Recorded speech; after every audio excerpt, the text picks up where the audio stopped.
เจ้าสบายดีขอโทษยักสามอันประสบการณ์เนาะในการนำใช้ยา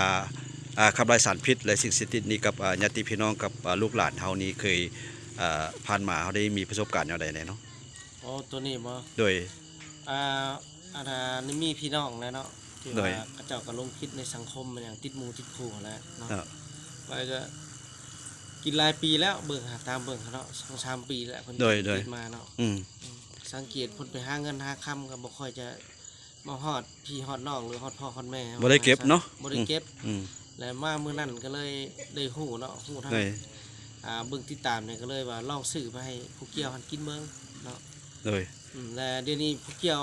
ในการกินหันเฮาบ่ให้ผู้เกี่ยวฮู้เนาะเพราะว่าผู้เกี่ยวมักไปน้ำมูลหยังนะแบบว่าลักให้กินเนาะคันสิว่าให้กิน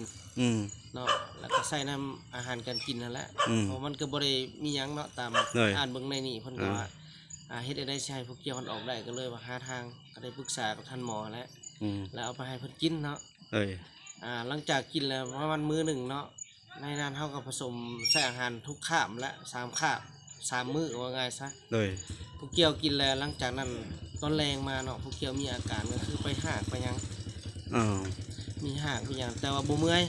เนาะถือว่าคนแข็งแรงเฮ็ดเวียกปกติแล้วก็กินพอดีหมดครบสุด1เนาะแล้วก็ผู้เกี่ยวรู้สึกว่าแบบบ่ค่อยไปใส่นะก็เลยสังเกตได้ว่าก็เลยถามหมู่คู่บ่ได้มาลิ้นบ่อันผู้ที่ตามแม่นพ่อของผู้เกี่ยวเองนั่นแหละโอเคบ่ได้มีหมู่มาหาบ่ซั่นสิเพิ่นว่าแล้วแหละเขาก็ไปเพราะเขาผู้เกี่ยวบ่อยากไปบ่อยากไปหาหมู่แหละว่าง่ายซะถือว่าตัดขาดจากหมู่คู่ที่อันคือว่าจังได๋พวกติดยาเสพติดเนาะเดี๋ยวนี้ยาก็บ่มอเศร้าแล้วเดี๋ยวนี้เนาะยาสูบก็บ่สูบเนาะแต่ยาเสพติดก็ถือว่าบ่ยาสูบก็ยังบ่ใกล้นะเพิ่นเป็นคิวเนาะเห็นหมู่มานั่นเพิ่นก็บ่ไปซินะแล้วอยู่เฮ็ดเวียกเฮ็ดหยังซอยพ่อซอยแม่อยู่เฮือนนั่นแหละลักษณะนั้นน่ะเราขอบใจเนาะกับประสบการณ์ที่ว่าเห็นที่ว่าได้นำใช้เนาะยาขับไล่สารพิษสิ่งเสพติดเนาะกับลูกหลานของเฮาเนาะก็ขอบใจหลายๆนะขอบใจ